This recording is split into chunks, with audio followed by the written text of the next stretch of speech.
افواہوں کی تاریخ کے اندر ایک اتنی بڑی افواہ پھیلی، اماں عائشہ صدیقہ رضی اللہ تعالیٰ عنہ کے اوپر تہمت لگی، منافقین نے وہ تہمت لگائی، 1 مہینے تک مدینہ کے اندر سوگ کا عالم ہو رہا ہے، اتنی اس کی اثرات تھی، حتیٰ کہ اماں عائشہ صدیقہ رضی اللہ تعالیٰ عنہ کو گھر جانا پڑا، 1 مہینہ رو کر گزارا۔ حضور علیہ الصلوۃ والسلام کے اوپر وہ جو مہینہ صحابہ کے اوپر گزرا، آپ وہ تاریخ کا واقعہ پڑھے آپ کے رونگٹے کھڑے ہو جائیں، آپ کا رونا نہیں رکے گا۔ منافقین نے ایسی چال چلی تھی۔ 1 مہینے بعد اللہ رب العزت نے اماں عائشہ صدیقہ رضی اللہ تعالیٰ عنہ کی برات اتاری، اور اماں عائشہ صدیقہ رضی اللہ تعالیٰ عنہ کی پاک دامنی کا اللہ نے قرآن کے اندر سورہ نور کے اندر ذکر فرمایا، تو پھر صحابہ کی جان میں جان آئی۔ میں عرض کر رہا ہوں یہ افواہیں یہ کہاں تک جاتی ہیں اور اس کے کتنے اثرات ہوتے ہیں، تو آپ اندازہ کریں کہ ان افواہوں کے اثر سے امام الانبیاء بھی محفوظ نہیں رہے، صحابہ بھی محفوظ نہیں رہے، صحابیات بھی محفوظ نہیں رہے۔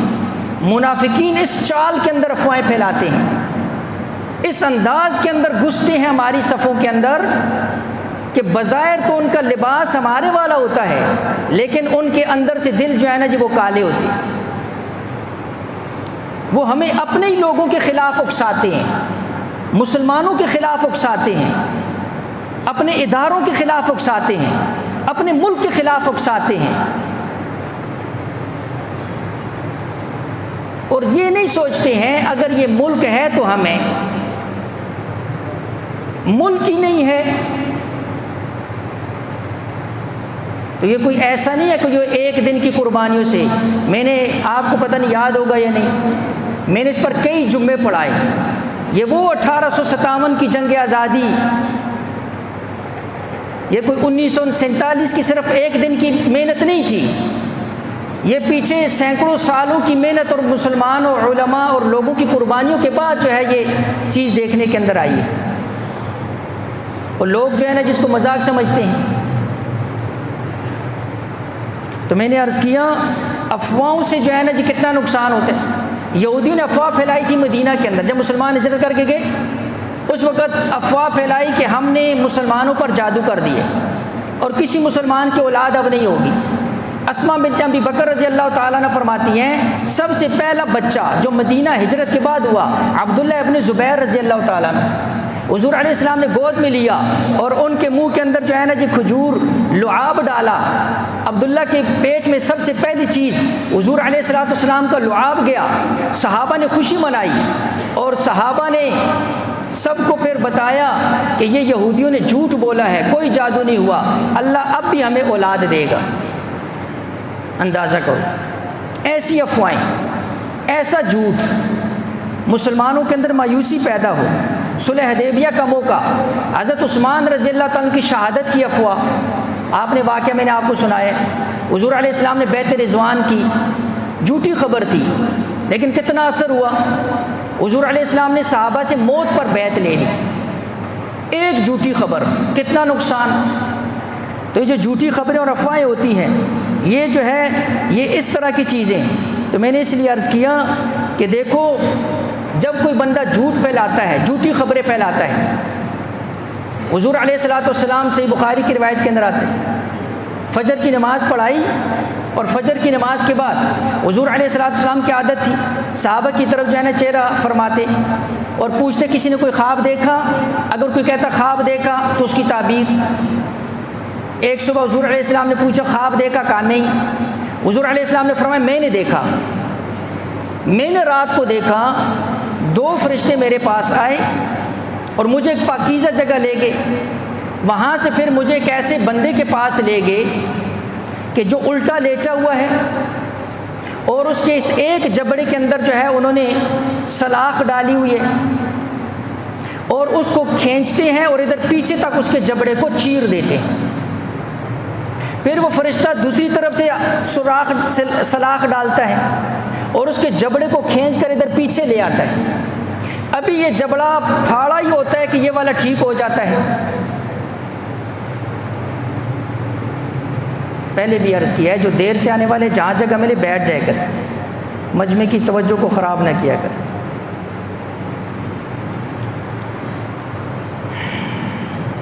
تو سلاخ ڈالی، جبڑا ادھر، پھر دوسری، اب یہ ٹھیک نہیں ہوا، ابھی اس کو پھاڑا، یہ ٹھیک ہو گیا، پھر ادھر سے چیخ چلا، لمبا خواب ہے۔ میں صرف اس بات ایک کو عرض کرنا چاہتا ہوں، حضور علیہ السلام نے فرشتوں سے پوچھا کون ہے، کہا آگے چلیے، لمبا۔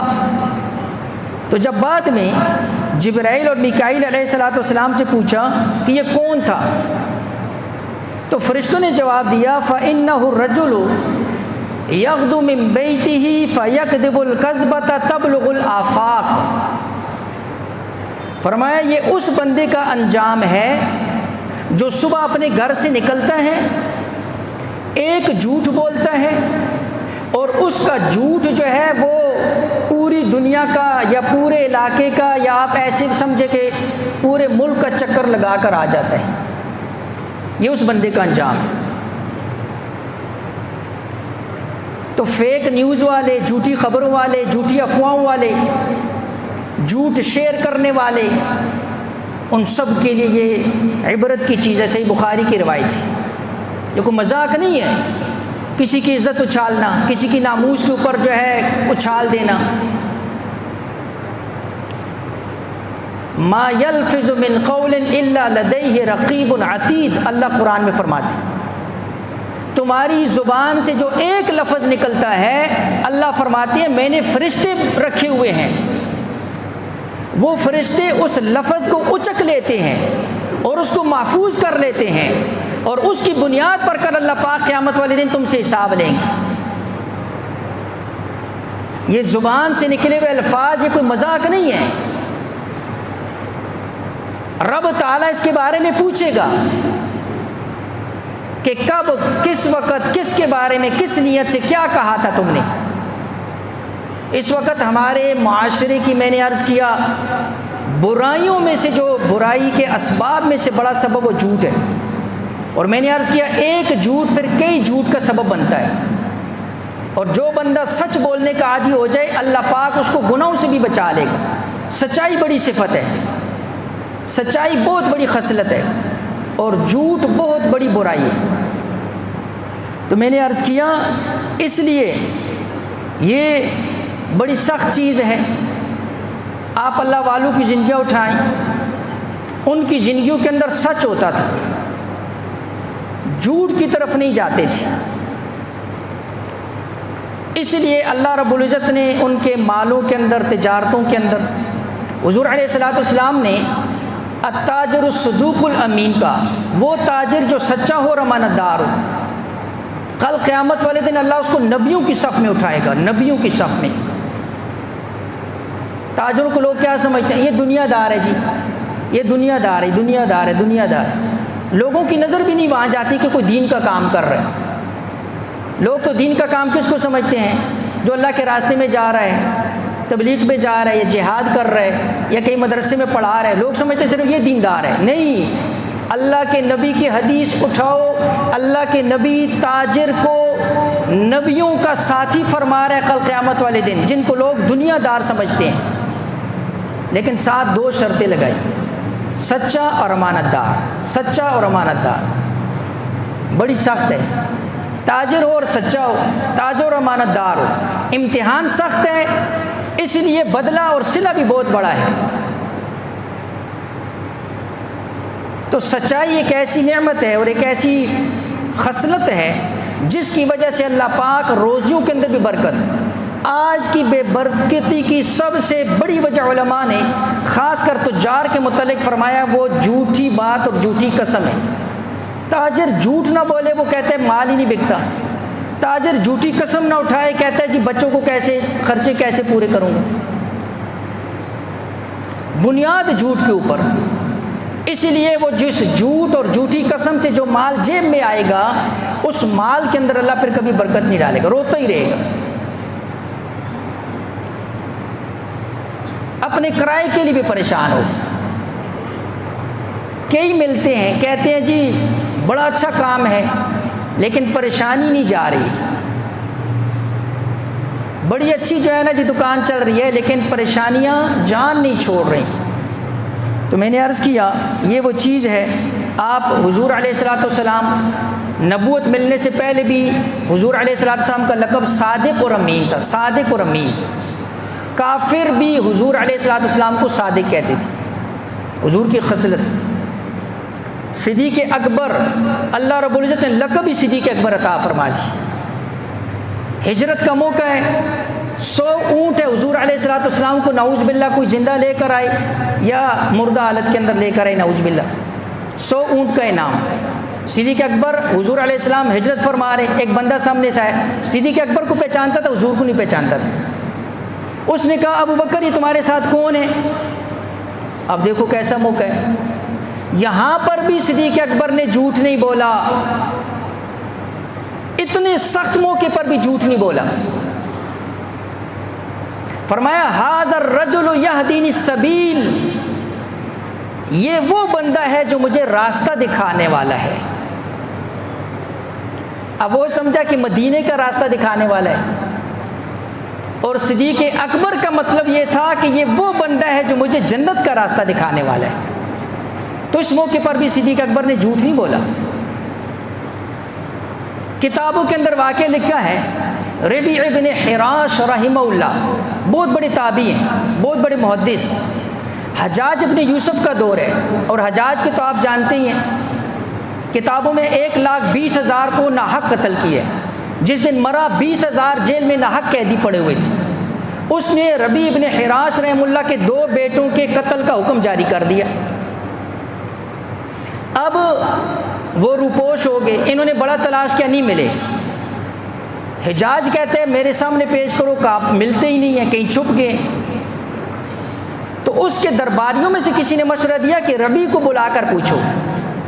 کہا ربیع کو؟ کہا ہاں۔ کہا وہ تو باپ ہے۔ تو درباریوں نے کہا ربیع وہ ہستی ہے کہ جس نے آج تک جھوٹ نہیں بولا ہے، اور اس موقع پر بھی جھوٹ نہیں بولے گا۔ ربیع ابن حراش دربار کے اندر آئے، حجاج نے کہا بیٹے کا ہے، کہا فلاں فلاں جگہ فلاں فلاں جگہ کے اندر، پکڑ کر لے کر آئے، نیچے چمڑا بچھایا۔ اب ان کی گردن اڑانے کا وقت ہے۔ حجاج نے کہا تم نے جھوٹ کیوں نہیں بولا؟ ربیع ابن حراش نے فرمایا میں جھوٹ بول کر ان کی جان بچاؤں، مجھے اس سے زیادہ پسند ہے کہ میں سچ بول کر ان کو اللہ کے لیے جو ہے نا قربان کر دوں۔ تو حجاج نے بھی اس کو بخش دیا اور ربیع کو انعام دے کر رخصت کر دیا۔ ایسا موقع کہ 2 بیٹے، ان کی جان بچ سکتی ہے لیکن جھوٹ نہیں بولا۔ آج 10 اور 20 روپے کے لیے اللہ کا نام لے کر قسم اٹھا لیتی، 10 اور 20 روپے کی، اور وہ اپنے 2 بیٹوں کو قربان کرنے کے لیے تیار ہوگی کہ جھوٹ نہ بولو۔ ہمارے ہندوستان کے علماء میں مولانا مظفر حسین کاندھلوی رحمہ اللہ بہت بڑی ہستی گزری، کسی دن انشاءاللہ موقع ہے، بہت بڑی صاحب کرامت تھی۔ سفر کر رہے ہیں، ڈاکوؤں نے جو ہے نا جو اس وقت پیدل سفر ہوتے تھے، راستہ روک لیا صحرا کے اندر، عورتوں کی طرف ہاتھ بڑھایا، کہا نہیں، کہا میں وعدہ کرتا ہوں جو ان کے پاس ہوگا میں خود جو ہے نا ہر چیز تمہارے سامنے پیش کروں گا۔ یہ ہماری باپردہ عورتیں ہیں۔ عورتوں کو کہا جو کچھ ہے، رومال بچھایا، سب کچھ نکالو، سب کچھ نکالا، ڈاکو کو دیا، آگے چل پڑے۔ ابھی تھوڑا فاصلہ طے کیا تھا، مظفر حسین کاندھلوی رحمہ اللہ کے کان میں آواز پڑی، کوئی عورت دوسری کو کہہ رہی ہے کہ شکر ہے میرا فلاں زیور بچ گیا، میں نے اس کو چھپا کر رکھا ہوا تھا۔ مولانا مظفر حسین کاندھلوی رحمہ اللہ نے جب سنا فوراً پیچھے مڑے، کہا تمہیں پتہ نہیں میں نے ان ڈاکوؤں سے وعدہ کیا تھا کہ جو کچھ عورتوں کے پاس ہوگا میں نکال کر انہیں دے دوں گا، تم نے مجھے جھوٹا کر دیا، 2 مجھے لیا پھر واپس۔ اب وہ کتاب کے اندر کہ وہ اسی جگہ کے اوپر جو ہے نا بیٹھے ہوئے اپنے مال گن رہے، تقسیم کر رہے، بڑے حیران کہ یہ بابا جی پھر کیسے واپس آ گئے۔ کہا میں معذرت چاہتا ہوں، میں نے تم لوگوں سے وعدہ کیا تھا، لیکن یہ ایک چیز جو ہے میرے علم میں نہیں آئی، یہ واقعہ ہوا، یہ میں تمہیں دینے آیا ہوں کہ میں اپنے وعدے اور بات میں جھوٹا نہ ہو جاؤں۔ اتنا اثر ہوا ان کے اوپر۔ وہ نوجوان تھا جو سردار، اس نے کہا ہم نے اپنے بڑوں سے سنا ہے کہ کاندھلا کے اندر ایک مولوی ہے مظفر حسین، جس نے آج تک کبھی جھوٹ نہیں بولا، آپ کہیں مظفر حسین تو نہیں ہیں؟ تو حضرت نے فرمایا ہاں میرا نام ہی مظفر حسین۔ فرمایا ان کے ہاتھ پر توبہ طائب ہوئے، بیعت ہوئے، اور باقی زندگی جو ہے نا جی انہوں نے بہت زیادہ تقوی پرہیزگاری کے اندر گزاری، ایک سچ کی بنیاد پہ۔ اللہ نے ان سب کو توبہ کی توفیق عطا فرما دی۔ میں عرض کر رہا ہوں سچ جو ہے، اللہ کے نبی علیہ الصلوۃ والسلام فرمایا یہ نجات دینے والا ہے، جھوٹ ہلاکت ہے۔ ایک جھوٹ کئی جھوٹ کی جو ہے نا جی وہ بنیاد بنتا ہے۔ تو اس لیے میں نے عرض کیا جس دور کے اندر سے ہم گزر رہے ہیں اور جس حالات نازک سے ہم گزر رہے ہیں، اس کے اندر بہت احتیاط کی ضرورت ہے۔ آپ کی ایک غلط خبر، ایک غلط افواہ کسی کی جان جا سکتی ہے، کسی کی جو ہے نا جی عزت اور آبرو جو ہے نا جی وہ داؤ پر لگ سکتی ہے۔ آپ کی ایک غلط حرکت جو ہے نا جی کسی کے خاندان کو برباد کر سکتی ہے۔ اس لیے جھوٹی بات یا جھوٹی خبر یا جھوٹی افواہ جب آپ تک پہنچے تو سب سے پہلے کیا ہے اس کی تحقیق کرو۔ اگر آپ کے متعلق کسی نے کہا بھائی فلاں بندہ آپ کے بارے میں یہ کہہ رہے ہیں، تو آپ اس کے متعلق تحقیق کرو۔ فوراً جو ہے بدلے کی نہ سوچو، فوراً جو ہے نا جی غصے کے اندر نہ آؤ، بلکہ پہلے اس بات کی تحقیق کرو، ورنہ بعد کے اندر جس طرح میں نے آپ کے سامنے سورہ حجرات کی آیت پڑھی، اللہ جل شان فرمایا بعد کے اندر پھر یہ نہ ہو کہ تمہیں شرمندگی اٹھانی پڑے۔ تو اس لیے اس حوالے سے ایک اور بات جو ہے موجودہ حالات کے حوالے سے جیسے میں نے عرض کیا ہے کہ دیکھو یہ ملک اور اللہ رب العزت نے لاکھوں قربانیوں کے بعد جو ہے نا جی مسلمانوں کو عطا فرمائے، لاکھوں مسلمان قربان ہوئے ہیں، لاکھوں خاندان اجڑے ہیں، لاکھوں کی جو ہے نا جی جائیدادیں، مال، دولت، جان، وقت اس کے اندر جو ہے نا جی لگا ہے۔ اس لیے جب بھی کوئی ملک کے اوپر نازک صورتحال حالات، پھر یہاں پر نہ تو جو ہے نا جی کوئی فرقہ، نہ زبان، نہ برادری، یہاں پھر ایک ملک کا باشندہ بس وہ ایک ملک ہے۔ اس لیے علماء نے لکھا کہ اللہ رب العزت سے عافیت کا سوال کرنا چاہیے، اللہ سے مصیبت کو مانگنا نہیں چاہیے، لیکن اگر آ جائے تو اس کے اوپر صبر کرنا چاہیے، ثابت قدمی اختیار کرنی چاہیے۔ اس لیے گزارش ہے کہ جس نازک صورتحال سے ہم گزر رہے ہیں یہ کوئی ایسے مذاق کی بات نہیں ہے، اس کو مذاق سمجھنا، مذاق میں اڑانا، اللہ رب العزت سے غافل ہو جانا، اللہ کی طرف متوجہ نہ ہونا، یہ غفلت اللہ کو پسند نہیں ہے، اللہ کو تکبر پسند نہیں ہے۔ حنین جیسے موقع جب 10,000 صحابہ کا لشکر ہے تو چند کے دل میں بات آئی نا آج تو ہم 10,000 ہیں، اوئے ہوئے، صحابہ کی بات بھی اللہ کو پسند نہیں آئی۔ اس موقع پر اللہ رب العزت نے ابتداً جو ہے نا جی وہ پریشانی آئی، تو ہم بھی اپنی کسی چیز کے اوپر تکبر یا تکبرانہ انداز یہ اللہ کو پسند نہیں ہے۔ اللہ سے عافیت کا سوال کرو، اللہ سے آسانی مانگو، اللہ سے مسلمانوں کے حق کے اندر فتح مانگو، اللہ سے مسلمانوں کے حق میں نصرت مانگو، اور ایسے موقع کے اوپر ایسی باتیں کرنا، اختلافی باتیں کرنا، ملک کے خلاف، اداروں کے خلاف، یہ چیزیں جو ہے نا جی یہ انتہائی خطرناک ہے۔ یہ وہی منافقین والا کردار ہے، یہ وہی منافقین والا کردار ہے جو مسلمانوں کی صفوں کے اندر ہو کر، جیسے وہاں پر عبداللہ ابن سبا اور انہوں نے کیا تھا، گئے تھے حضور علیہ الصلوۃ والسلام کے ساتھ جہاد کے لیے اور واپس آگے بہانہ بنا کر، پھر اللہ نے ان کا ذکر قرآن کے اندر کیا۔ اللہ رب العزت نے بہت بڑی فضائل اس کے اندر ہیں، ابھی موقع نہیں ہے، چند ایک باتیں جو ہے نا جی اس حوالے سے حضور علیہ الصلوۃ والسلام نے فرمایا ہے، بخاری شریف کی روایت، رباط یوم فی سبیل اللہ خیر من الدنیا وما علیہا، ایک دن کا پیرا اسلامی سرحد کے اوپر، ایک دن کا پیرا، فرمایا کہ دنیا اور جو کچھ دنیا کے اندر ہے ان سب سے بہتر ہے۔ دوسری حدیث کے اندر آتا ہے رباط یوم ولیلۃ خیر من صیام شہر وقیامہ وان مات جرى علیہ عملہ الذین کان یعملہ، فرمایا ایک دن کا پیرا اسلامی سرحد کے اوپر ایک مہینے کے روزوں سے اور رات کے قیام سے بہتر ہے، اور فرمایا اگر اس حالت میں موت آ گئی اللہ تمہارے اس عمل کو جاری رکھے گا اور اللہ تمہیں قبر کے فتنے سے بھی محفوظ کر دے گا۔ اور اسی طرح صحابہ فرماتے ہیں کہ ایک موقع ایسا آیا، حنین کا موقع تھا، حضرت انس بن ابی مرثد غنوی رضی اللہ تعالیٰ عنہ، انہوں نے کہا میں پہرا دوں گا۔ حضور نے فرمایا پہرا کون دے گا؟ انہوں نے کہا میں۔ حضور نے فرمایا گھوڑے پر سوار ہو جاؤ، فلاں گھاٹی کے اوپر کھڑے ہو جاؤ۔ حضور علیہ السلام صبح کی نماز پڑھانے آئے، صحابہ سے کہا تمہارا سوار آیا؟ کہا نہیں آیا۔ حضور علیہ السلام نماز سے فارغ ہوئے، حضور علیہ السلام نے خوشی کا اظہار کیا، فرمایا تمہارا سوار آ رہا ہے۔ تو یہ جو صحابی ہیں جب یہ واپس آئے، حضور علیہ السلام نے پوچھا تم اپنے گھوڑے سے اترے تو نہیں ہو؟ انہوں نے کہا نہیں، یا تو نماز کے لیے اترا ہوں یا قضائے حاجت کے لیے۔ حضور علیہ السلام نے ان صحابی کے اس ایک رات کے پہرے پر کیا ارشاد فرمایا؟ حضور علیہ السلام نے فرمایا قد اوجبت فلا علیک ان لا تعمل بعدها، فرمایا یہ سنن ابی داؤد کی روایت ہے، فرمایا اللہ نے تیرے لیے جنت کو واجب کر دیا، اس کے بعد اب اگر تو کوئی بھی عمل نہ کرے تب بھی اللہ نے تیری بخشش فرما دی، ایک رات کے پہرے پر۔ میں نے عرض کیا جب کوئی ایسا موقع آئے تو پھر جو ہے نا جی ہم ان فضائل کو کیا کریں گے؟ سامنے رکھیں گے، اور ان فضائل کو سامنے رکھ کر جو ہے نا جی ہم انشاءاللہ جس طرح یہ ملک اسلام کے نام پر حاصل کیا گیا ہے تو انشاءاللہ اس کی حفاظت بھی وہی کریں گے جن کے دل کے اندر ایمان ہوگا اور جن کے دل کے اندر تقوی ہوگا۔ اللہ جل شانہ سمجھ کر عمل کی توفیق دے۔ وآخر دعوانا الحمدللہ رب العالمین۔